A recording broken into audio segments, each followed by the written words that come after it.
Now a nuclear bomb. 1:23:42. Perevozchenko looks down on the enormous steel lid of the reactor and sees the impossible. The control rod and fuel channel caps, which each weigh 350 kilograms, are jumping up and down. He runs to warn the control room, but there's nothing he can do to stop what is coming. 1:23:44. The steam blows more fuel channels apart.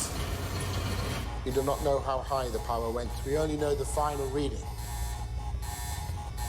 Reactor 4, designed to operate at 3,200 megawatts, went beyond 33,000.